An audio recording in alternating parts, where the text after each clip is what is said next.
Hello, hello, hello, and welcome to today's episode of Her Version. This podcast is dedicated to sharing stories of struggle to triumph, a platform that allows individuals to tell their truth in order to inspire and uplift others.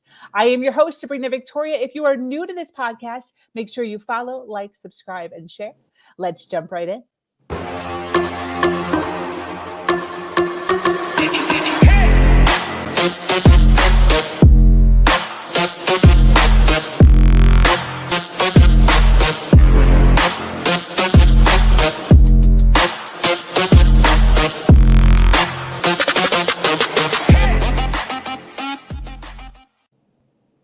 Hello, and thank you for joining us today for this episode of Her Version. The Her Version platform is built on storytelling and the understanding that many times our greatest learning experiences come from listening to other people's stories. Today, I am speaking with an amazing woman named Leona Carter. Leona is an international empowerment speaker, 10X international multi-bestseller author, and a certified intimacy and relationship coach. As the president and CEO of Carter Strategies, Leona hosts Hey Coach Carter TV, where she talks to married women who are building their business and their bedroom. She has been featured on CBS, Fox, ABC, NBC, and more. Leona has been married for over 25 years and has 6 children and is here to open up about the challenges she has overcome as a wife, a mother, while becoming an entrepreneur. Welcome, Leona.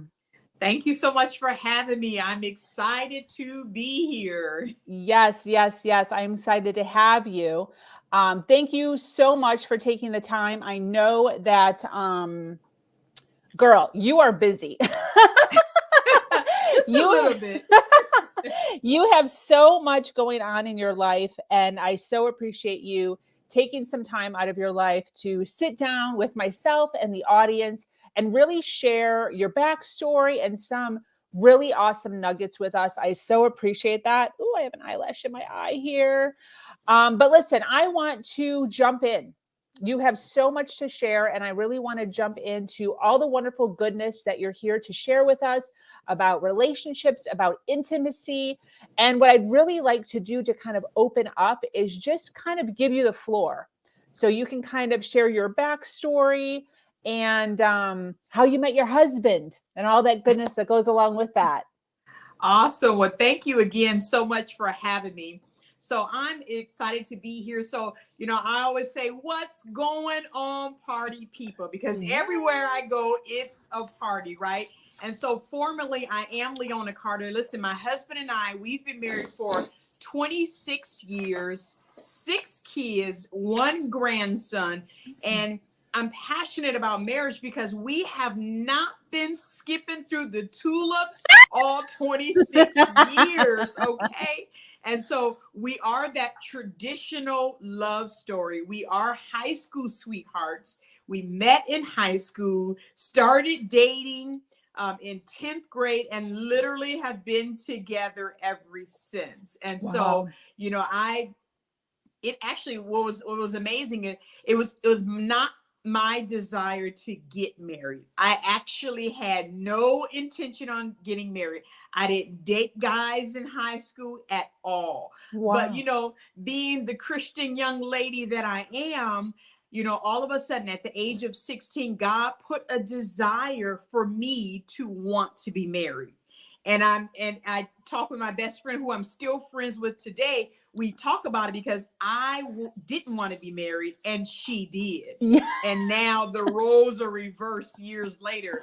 But I had no desire. But all of a sudden I felt a desire to want to be married. And I simply said, 16-year-old driven, college bound young lady, I simply said, well, God, if I'm going to be married, I'm ready to meet who I'm going to marry.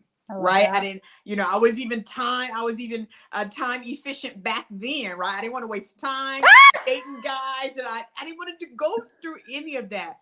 Well, Sabrina, 17 days later, my husband and I started dating in high school. We're 10th grade, so he passed a note to his friend to pass to me. Do you like me? Yes, no, maybe. So, right. We're from that era. Right. Yes. And so once we started dating, 17 days later, we've been together ever since. So I didn't have Wow. to date a bunch of, like, it was my desire not to do that. And I didn't have to do that. And so here we are, you know, he joined the military. And so we raised our family, you know, some on Camp Pendleton. And now years later, we are, you know, relationship coaches. And I'm telling you, first of all, remember, I didn't even want to be married, let alone being a relationship coach. And I was in denial for quite a while, because even about 6 years ago, as I was being certified as a coach, a life coach, a career coach, a business coach, my instructor told me, Leona, you should be a relationship coach. I was like, oh, no, no, no, no, no. I said, I'm so busy working on my relationship, I feel like I can't even help anyone. I was like, no, no. But then after several months, he convinced me, right? So I took the certification, but I still didn't do anything with it for about another year, because I'm in denial. Like, no, I can't. Well, here I am now empowering married women, you know, in their marriage. And so, yeah, so that's kind of the backstory of, you know, the relationship. And I laugh because I did not say, you know, one day I just want to be a relationship coach. I was in denial. I was running the other way for sure. That's awesome. That's awesome. So I kind of want to touch on, you know, I know, you know, we've talked in the past and, you know, talked about your relationship and, you know, the ups and downs and the journey and the challenges that have gone along with that. And I think one of the biggest things that kind of stuck with me was you kind of stating like, nobody gave me like a pamphlet or like a book on how to do this. So I had like no idea what I'm doing. So what were some of like the big things, like the big blocks that maybe you and your husband had early on that you kind of had to learn how to get over? Absolutely. Oh my God. Now listen, it's going to get juicy. So tune in, take some note. Listen. So here I am. I'm married at 18. We married 3 months out of high school. And growing up in my, you know, culture, in my faith, you know, it was very important to abstain from sex until marriage, right? Mhm. Well, guess what? That was easy. He went away for 3 months. And the day he came back, we got married the next day.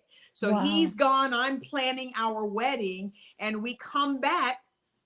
And so, you know, growing up in church, you know, they're like abstain from sex during marriage. But then when I got married, I'm like, hello, I need some. Now what do I do? And I couldn't find anybody with a flashlight. Like I couldn't find mentors. I couldn't. And so the struggle now was I did not know how to go from virtuous to sensuous. There's a bridging of the gap that needs to happen. And I was clueless. And so Yes. here we are, our first year of marriage. First of all, I'm supposed to, keep myself until marriage. And then the next day I'm married. And now all of a sudden I'm supposed to open up myself and give myself to my husband, know what to do, what, how do you do that? Right. And I didn't know. And it was a struggle. So I didn't know how to build intimacy. I didn't know I wasn't building intimacy. Of course, we consummated our love as husband and wife. And because we were having sex, we thought, well, that is intimacy, right? Wrong. Right. Yes. And so we're in our marriage, we're struggling and just literally going through the motions. And I realized that, I knew, Sabrina, on the wedding night, something wasn't right, because I was expecting all the feelings, all the feelings of the arousal and the Yes. anticipation. I was expecting all of that. I was really excited. But you know what? Those feelings, they never came. We consummated our love, but the feelings and the excitement and the high anticipation, it never came. And I felt like something was wrong. Yeah. I was like, well, gosh, and so I told my best friend, like, if this is what marriage is going to be, man, I don't know if I can do this every day, right? Because, movies and magazines and TV, and we talk about it in our book, the anticipation is, they make you think it's all this and don't teach you how to get there. Don't teach, just no training. And so we were just running around training lists. I just made up a word, right? We just didn't know. And when you don't know what you don't know. And at 18 years old, we're both the same age. You just don't know. And so, but I knew that this can't be normal. How I feel, this can't be what people are talking of. This cannot be normal. And so that started the journey of me knowing something was not right. But of course, I didn't know what that was. So here I am, I just continue to struggle. Wow.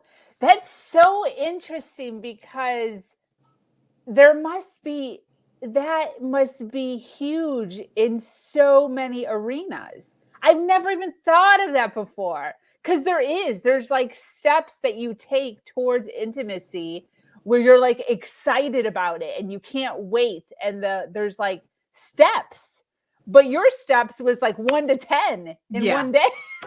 Yeah, it's like, and so the leading up and the preparation, I mean, we had, very surface prep. We had premarital counseling, but even the premarital counseling, it was so vague.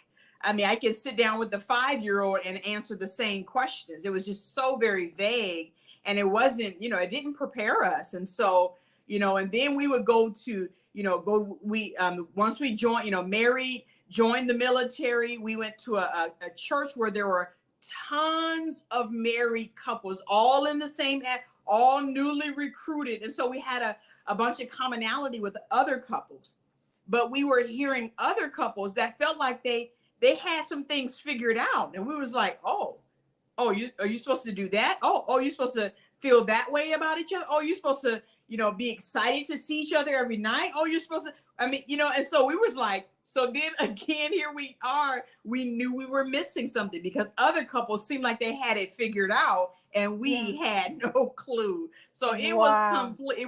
It was a struggle, and we struggled for years.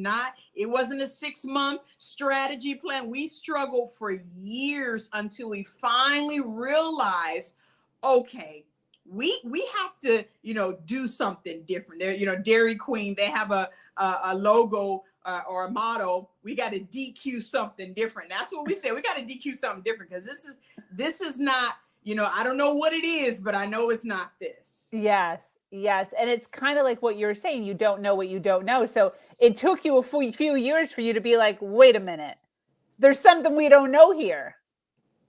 I totally get that. Yeah, absolutely. And then there came a point where we actually got into a big argument, a huge argument. I said some things to hurt his feelings. He said some things to hurt my feeling, so much so that we just took a pause in our marriage. We was like, wait a minute. I asked him to go stay with my cousin because I needed a few nights to just think clearly. The argument was big. And so we knew, because we weren't connecting, we weren't emotionally connected. And so, once we came back together, we said, okay, we have to do something, because our marriage is not going to make it if we don't do something. And so we went to counseling, we went to our church, and then we enrolled into some marriage enrichment programs. And it was those programs that would, make us ask each other those hard questions. And what I found out is we weren't talking about some of the hard things in our marriage. I would assume, he would assume, and we both had these assumptions of one another, and the expectations and the sexpectations of one another. But guess what? One did not communicate to the other. So here we have these unmet expectations, and we constantly got frustrated because we never communicated what those expectations were, but still expected each other to fulfill those expectations. Yes. I mean, do you see how bonkers crazy that sounds? Yes, yes, yes, yes. So when was this? When did you realize that there was an easier way? When did you kind of realize that this was an issue going on in your marriage? Right in year 15 to 18, that's when it kind of got rocky. And here, I mean, we've been married over 10 years, over 15, and still hitting up against the wall with some of the same struggles all year. But at year 18, we said, okay, you know what? We have got to do things different. And so it was at year 18, it was so rough, we didn't know if we would make it to year 20. Wow. So at year 18, that's when we started the, marriage enrichment, the counseling, all the things, right? And it was about a 2-year process, just, slowly learning what we didn't know. And so we were able to happily celebrate our 20th wedding anniversary. Yes. And so we got it together by then, right? And it took some time because we had so many years of bad habits, so many years of unmet expectations, so many years of disappointment, with each other that, I'm glad it only took 2 years, right? And so once we finally kind of restored our marriage. Now, I knew years ago, I said, because I'm struggling so much, I felt that little nudge of, I felt like I'm going to teach other women how to do this. But again, remember, I was in denial. No, I'm not. But way deep down inside, I felt like I would be helping other women because of how much I struggled, Yeah. And so now at this point, I've started my business, and now I'm a life coach, a relationship coach. And I'm like, wait, this conversation needs to be had. Absolutely. I need to help women. But guess what? So along the way, I found out that the reason I didn't feel that anticipation on my wedding night, the reason that those feelings were not there were health issues. Wait, what? They were health issues, but the health issues were not prevalent enough for me to go to the doctor. So I didn't find this out until years later. So come to find out, I had lupus and rheumatoid arthritis and hormonally imbalanced. I was hormonally imbalanced way back at 18, but when there's no symptoms, you're not just going to the doctor to say, hey, can you just check me out, right? Because there's no symptoms. And so, so that was attributing to the emotions that it was so hard for me, to connect, emotionally with my husband. And so part of really looking at everything is at year 18, once we got counseling, I went to the doctor. And I actually went to the doctor because I was so tired. I'm very in tune with my body, and I was just so tired. I'm a morning person, and I would wake up in the morning ready to take a nap. And so I knew, okay, let me just go. And so, as that, I was communicating with my husband, we were taught how to communicate everything. And so I would communicate and went to the doctor, and sure enough, they ran tests and found out this, but they said most people, unless you have a reason to come, you probably had it for years, but, it's so subtle that most people don't come to the doctor unless there's a big reason. And so here I am. As we're building, I'm on medication now, 13 medications, including a shot in my stomach.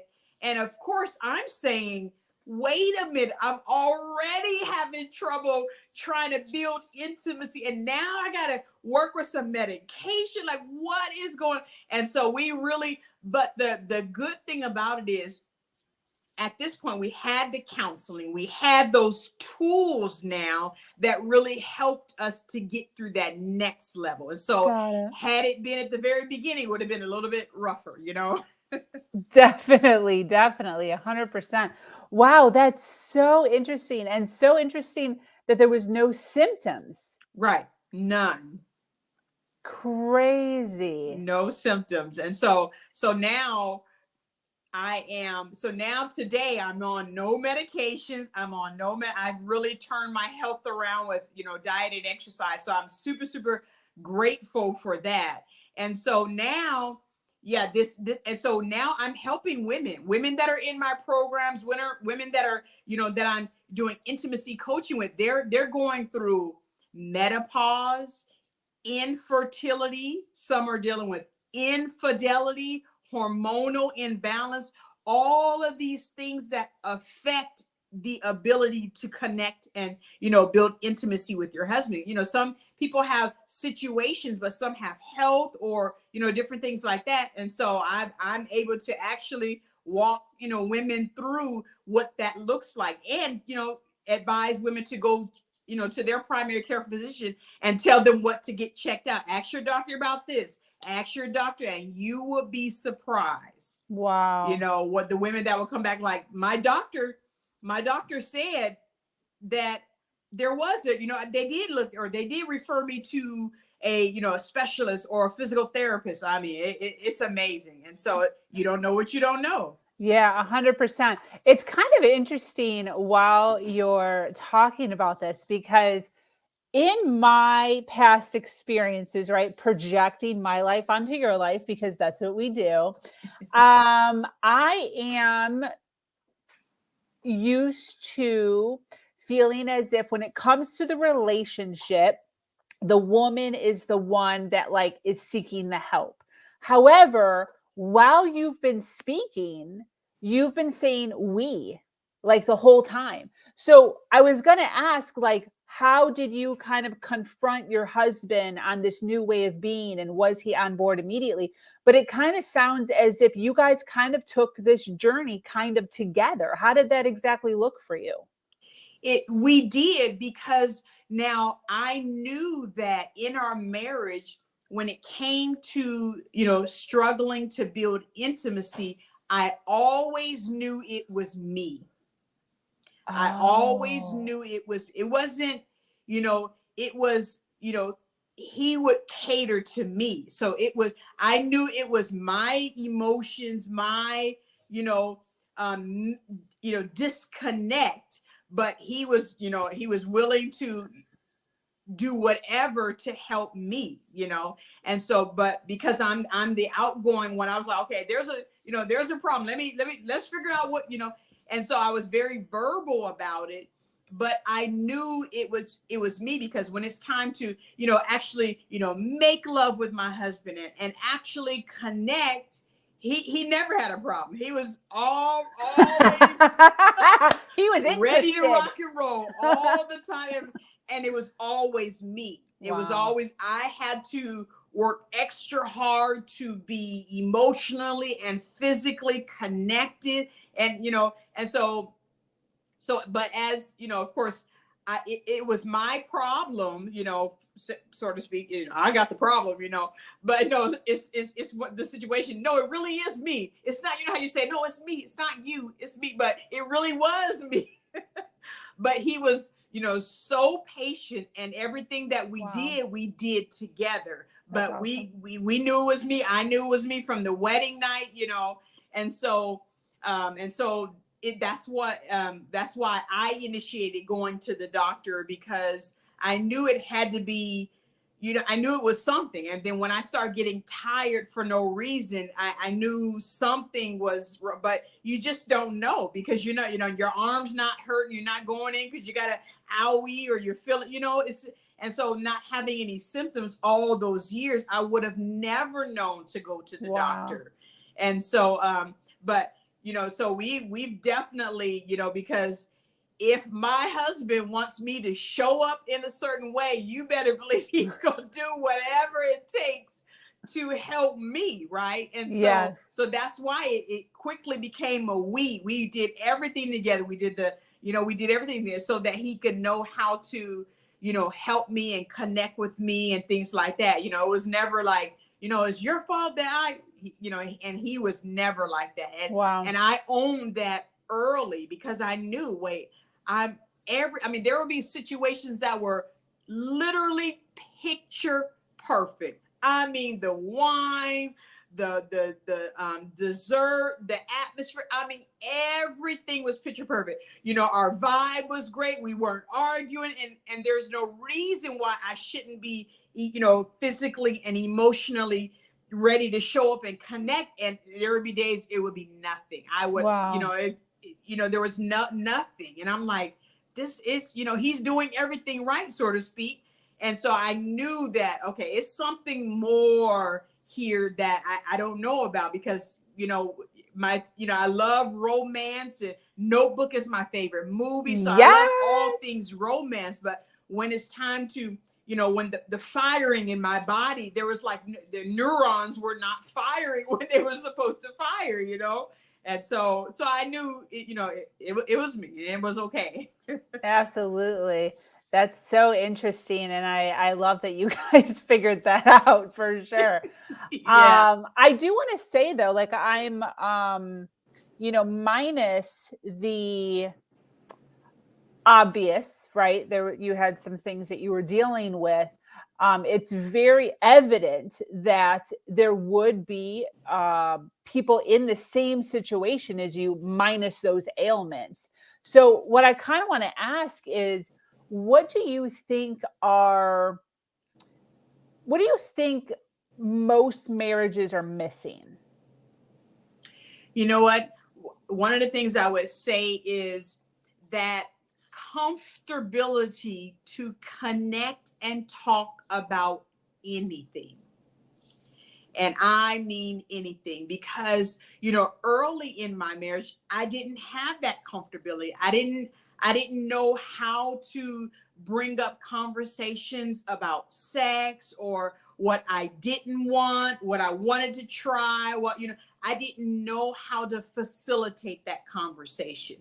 And so, and so there, and I was not alone. I found out I was not alone, and so being able to talk to each other about anything. And it's not, and I don't mean like, you know what, we have to talk, not like that, but making your regular, conversations, and we'll talk about, as far as bedroom conversations, making it a safe atmosphere that either of you can bring up questions, comments, or concerns about your bedroom, right? That's not, oh, I'm telling you, I didn't know how to do it. Now I do. And so, and I continue, I'm 45 years old, and I have 50-year-olds, 60-year-olds that have never been comfortable having that conversation with their husband. And of course, some younger ones as well, but older than me, you're like, oh, wow. So it's still ongoing. I mean, women are not at a, all-time high of being comfortable to have that conversation. And so when you really master that, it's not like, oh, I got to talk to you today. It's an ongoing conversation. And so when it's ongoing, there's not like, uh-oh, she needs to talk. Uh-oh, it's not that. It's like, he's free to talk about things without, feeling like he's going to hurt your feelings, and vice versa. It's an ongoing conversation. When you get that down, I'm telling you, it is amazing what the shift that will happen in your marriage. I love that. I love that you're saying that. My fiance was married previously, and that was actually an issue. So I'm very much the way that you're speaking. I say, let's talk. I do this to my son too, and I did it to kind of erase that thought of like, every time my mom talks to me, it's because there's an issue. So I've just always been like that. Like, I'll say purposely, hey, we need to talk. And 50% of the time, or 70% of the time, because my child is freaking amazing. It's just to talk. So my son doesn't associate let's talk with something bad. But when I met my fiance, his ex-wife was very much like, hey, let's talk, was like a horrible thing was going on. So I've had to do exactly what you're saying, where there's a constant conversation going on in order to bring trust within the relationship. So I love that. I love that for new marriages and marriages that are coming from old past experiences where maybe that was abused. Oh yeah, so true. Yes. And many times I teach women to really use the art of curiosity. Oh, When you use the art of curiosity in the bedroom, it leaves, you don't have to commit or, be judged or anything like that when you use the art of curiosity. And so for an example, it's like, babe, I wanted to try something tonight. Are you willing to try, something tonight after we put the kids to bed? And, yeah, okay, that sounds good. And so when you're trying things, you don't have to commit. And so you want to try this. Okay. Maybe you want to try that, try this position. And then, take one night to make it a night of curiosity. And then, maybe the same night or another night, only encourage the behavior that you want. And so you don't have to worry about saying, oh, no, don't do that. No, you don't do, you don't have to worry about what you don't want them to do. Just encourage what you do. Because, your husband's not going to say, but what about that other move that I have? No, but what about that one thing? No, he's going to be focusing on what you say that you want, right? And so use the art of curiosity and then encourage what you want, and don't worry about what you don't want, right? And absolutely. So that way you're not hurting each other's feelings. He's not feel like he's being judged, because when you're curious, it's just like tasting food at a restaurant. Let me try this. I like that. It's okay. Let me try this. And you're trying everything, and then you can see what you really want some more of the next time you come. Yes, absolutely. Oh, that's fantastic. We can just cut here if you want. That's a wrap. That's great. I absolutely love that. What do you think are the biggest myths about marriage? What's the biggest myth about marriage? They know me. They know what I like. Yes. Right? They know it. They know what I need. They know what I like. Boy, that's the biggest myth, because it goes again to that unmet expectation and uncommunicated expectation. Yes. You expect dinner to be ready at 6 every night, or you expect, whatever that is, right? You expect me to be home before you do, right? And then when it's not, it's like you're frustrated when I do come home. It's like, what's wrong with you? Nothing. What's wrong with you? Like, and so you're disappointed because of an unmet expectation that you've never communicated. And so the myth is, oh, I don't need to tell him that. He knows that. I don't need to tell her that. She knows that. The myth is that you don't need to continue to communicate, but you do. And as if you want it to come out the way you imagine it in your mind, the best way to do that is to communicate that, right? Absolutely. And so, imagine, me and you, Sabrina, looking at a person across the street, and we're like, we should surprise them with lunch. What do you think they want? Oh, I think they want Italian. I think they want pizza. No, I think they want soul food. What do you think they want? And we're going back and forth trying to think about what we want to surprise them with. But the best way to know what they want is to go and ask them. Yes. Go and ask them. And that way you don't have to try to figure out guesswork in it, right? And then risk being wrong because you're trying to use your best judgment. Just ask them, right? Same thing with our spouses. Just ask, babe, where do you want to go for dinner? What were you thinking for dinner? Just ask. That way you don't have frustration for what you thought he was. Well, he's always liked chicken. I don't know why he don't like chicken now, right? And so when things change, you're abreast of the changes because you're constantly communicating. And so it's not like, I cook chicken all the time. Why is it such a big deal now? And your husband might say, I actually haven't liked chicken for the last 6 months, but I was too afraid to tell you, right? And so communicate about everything, and communicate often. Yeah, absolutely. Absolutely. What are the 3 steps to a healthy and vibrant marriage, in your opinion? 3 steps. You know what? One is choose to be reconciled rather than be right. Ooh. Yes. If you really understand that the goal here is not your right point, right? But to be reconciled, when you really understand reconciliation is the goal at the end of the night, because sometimes we're trying to be right. Oh, we're so, we're so focused on our point that we misuse the person. Yeah. And so when you choose to be reconciled rather than be right, it helps you to number 2, not major in the minors. Woo! Major in the minors. I've done it.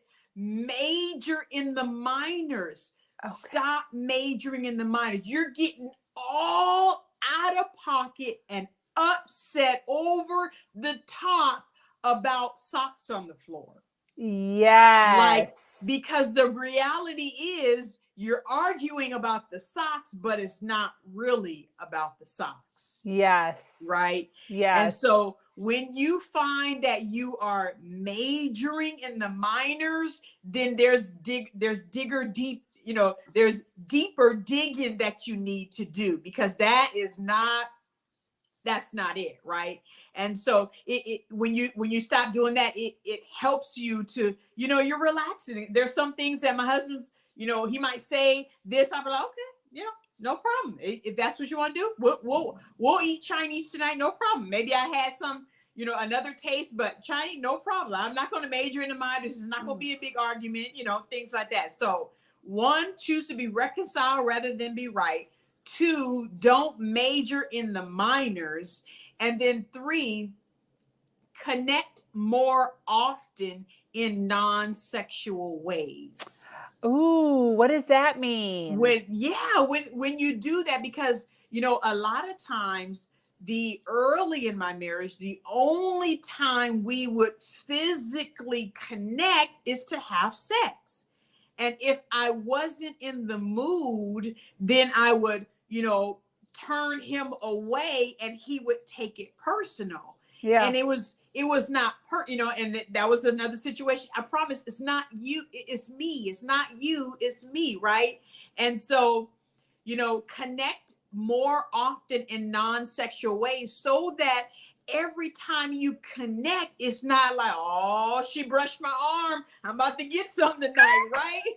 because you want to be able to, emotionally connect, and not always feel like when he's sitting next to me, he just wants to go to the bedroom, right? And so, so when you're connecting more often in non-sexual ways, then it makes the connection more authentic and more genuine and more inviting, instead of, oh no, he's running around in his shorts. Oh, I know what that means, And so, make it a part of your everyday to, I often, I have a podcast talking about connecting in the kitchen long before you get to the bedroom, because with women, you're connecting with us emotionally long before you connect with us sexually. And if that emotional, bank is not filled, you could forget about the sexual bank, right? And so,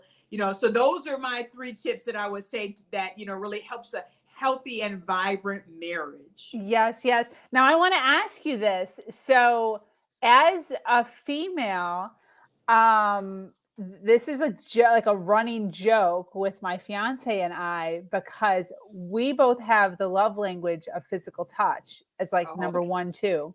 So we're both very touchy-feely people, but my fiance will joke sometimes, and he'll, I'll be on him, just like, like up on him and humping him and stuff, whatever. I'll like, and he'll say stuff. He'll be like, oh, does this mean, like, hey, okay, well, let's go home right now. And I'll be like, babe, just because I'm all up on you doesn't mean, that's, and then he'll joke and he'll be like, I was just checking just in case. Yeah. But I want to ask you, so as a female, we kind of have to teach this. So how does a couple go from, which I'm sure this is your expertise and it's probably in your book, but I'm asking, how does a woman go from not only touching when they're interested in actually going to the bedroom, and then training them to be able to touch, and it mean, I just want to touch you. Right. How do you do that? That's a great without an argument. Yeah, right. And that's funny because our love language is very different. He's physical touch and I'm acts of service. And so we are very, very different in that. And so, one of the ways that, you do that is by, physically connecting before you leave.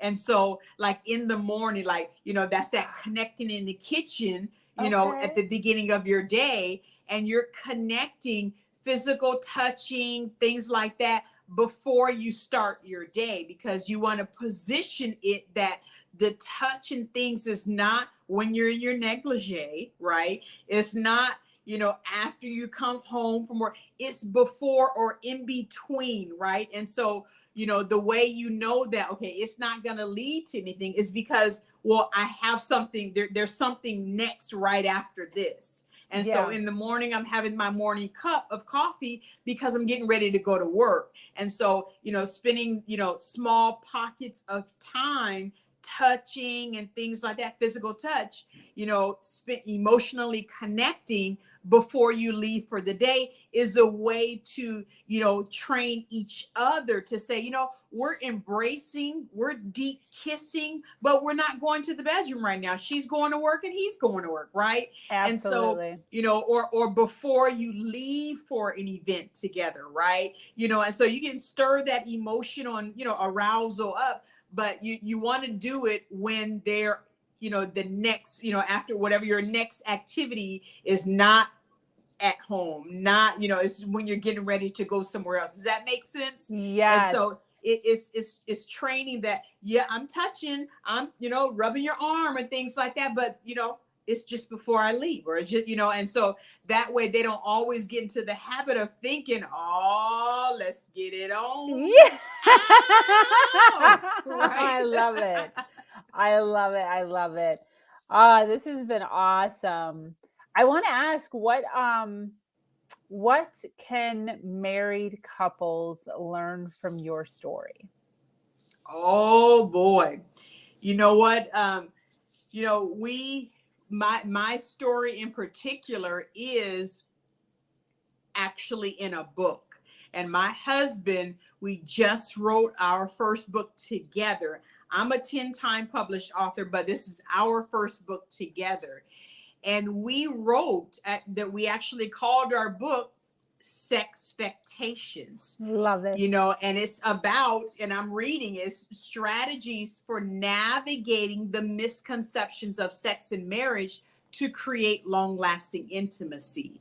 And so, couples need to know that there is, every aspect of your sex life together, your bedroom life, needs communication around it. It's not just we'll see, like you actually need to get to a point in your marriage that's like I said before, that you can communicate about everything. And so we actually outline areas of our bedroom life that needs communication. And we have at least 14 areas that, have you thought about how often? Have you thought about frequency? Have you thought about, like, we actually lay that out. We actually lay out how to have the conversation. And guess what? We even couple it with some Bible scriptures, right? Because, marriage, God is the creator of marriage. So we don't leave him out of marriage. We bring him into marriage. Awesome. And so learning the blueprint of how to do that, man, as early as you can start having these conversations in your marriage, the better. You will thank me later. Yes, you're welcome right now. That's awesome. Because it's amazing. Like I didn't know I had to talk about that. I didn't know that was, I thought he knew. I thought she knew.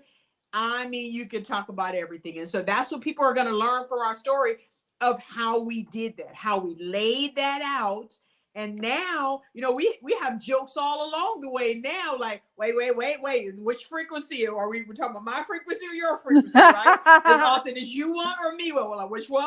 Let's be clear, because it's a joke, because we communicate about everything now. And it took a long time to get there and have that comfortability to do that. But we're there now. We're excited to help other couples do the same. That's awesome. That's awesome. So I'd love for that to segue right into, you know, what you do. You know, I did the intro on you. People know who you are, but what exactly is your business? And can you show us your book? Oh, yes. So I actually empower, you know, I do work with women, but then me and my husband, we do work together with couples. And so we empower couples to build intimacy with their husband through the power of dating again, or their spouse. And so it's intimacy coaching program. And so we actually facilitate date nights. We take you through. We have an online program that takes you through it. You have homework together. We call it rekindling assignments. And so you're really going to have the hard conversations. And guess what? We map out everything for you. So you don't have to say, well, why'd you ask me? Well, why'd you ask me that question? Why'd you ask it like that? Because Leona told me to, because Omar told me to. That's why, right? So we put it all on us, right? That's and awesome. so here is my book. Let's see if you can see. Oh, you can see the big words, right? Beautiful. Expectation. I love Omar it. and Leona Carter.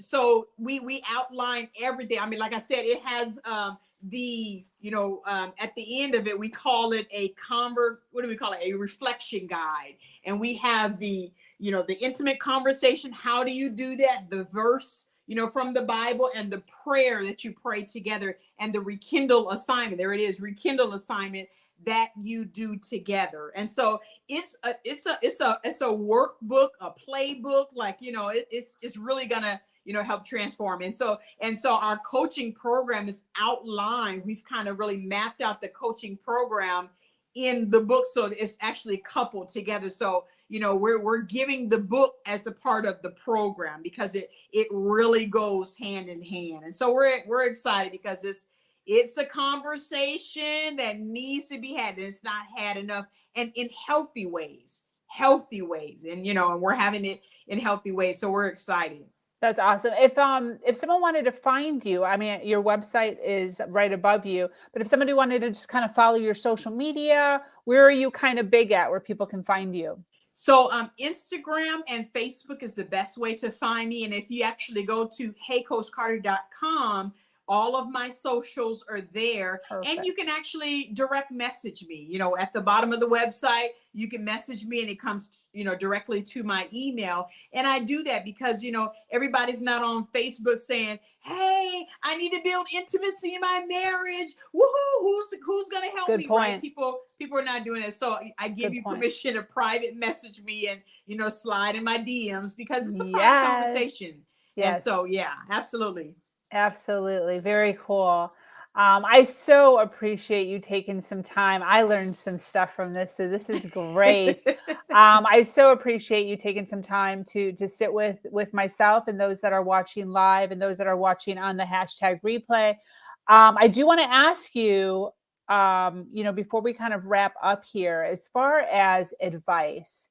So the platform is predominantly, viewed by women. We're growing this strong foundation, just filled with women who are teaching, like yourself, and women who need the support. So I want to ask, what is some advice that you would give to married couples who are struggling to communicate? Ooh, that's good. I would honestly, really understand, because, one of the first things I ask couples is, where did the change come? What happened? And, how long has it been? It's been about 6 to 8 months. Okay. What happened 6 to 8 months ago? Yeah.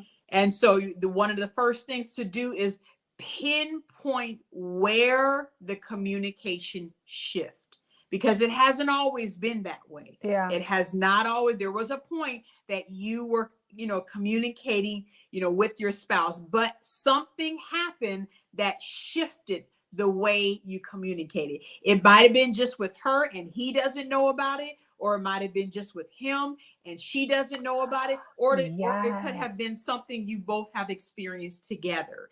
And so really pinpoint where that conversation, what shifted. And one of the couples was like, that I recently asked, it was like, well, that was around the time that our son moved back in the house.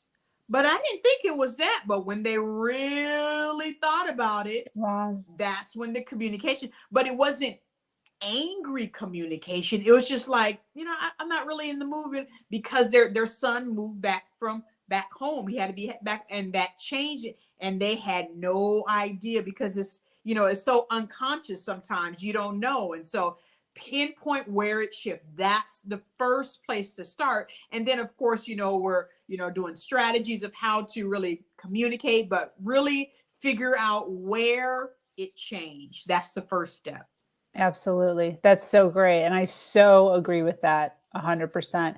You have to find out where it started. Yeah, absolutely. Because you would be surprised. Yeah. And then navigate it forward.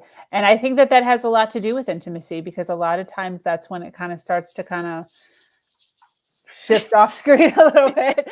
Right. Exactly. You got to get that communication right first, and then work on that intimacy. So listen, Leona, I so appreciate you. I appreciate everything you're doing for the female community. To help us learn how to do marriage right, because ultimately that is, what a lot of us strive for. A lot of us strive to have a healthy, beautiful, marriage that's Instagram worthy. And it's not always picture perfect. And your program really helps the and the other side of that Instagram picture, and making sure that, that we're communicating correctly, and we're doing all that. What is it? 14 things that we're supposed to be pinpointing. So listen, before I close up here, I would like to know if you have any closing thoughts. Absolutely. So, it doesn't matter. I want to tell women that it doesn't matter what your marriage has gone through. If both parties are willing to work on the marriage, you can turn your marriage around. Wow. Listen, I'm a living testimony. I was married so long that I didn't know if I could turn my marriage around. But you're going to need support, right? The reason you have ongoing support in your marriage is because you want ongoing growth in your marriage. So get some support in your marriage. Don't underestimate the power of marital support, so that you can live the marriage of your dreams. Yeah. Sometimes you have to lean on somebody, for a little bit. That's great. I love that. Well, thank you so much. I so appreciate the time. I so appreciate all of the little nuggets of information that you gave us there. For those of you that are interested in learning more, her website, heycoachcarter.com, her social media is available on there, and she invited you to send her or slide into her DM. So take her up on that. Thank you so much for those of you that are still watching live. We appreciate the support. And for those of you watching #replay, please hashtag so that we know that you are here and listening. Leona will be around. She is constantly making sure that the community is helped. So for anyone who is commenting under any of these videos, even on the replay, she will be around and about to come back, answer any questions, or, communicate with anything that needs to be communicated. So thank you so much for joining us here on Her Version. If you have an amazing story to share of struggle to triumph, be sure to reach out to me here or at herversion.life. I am your host, Sabrina Victoria, and I'm so grateful to be here sharing a platform that allows people to share their truth and inspire others, like Miss Leona here. Do something awesome today.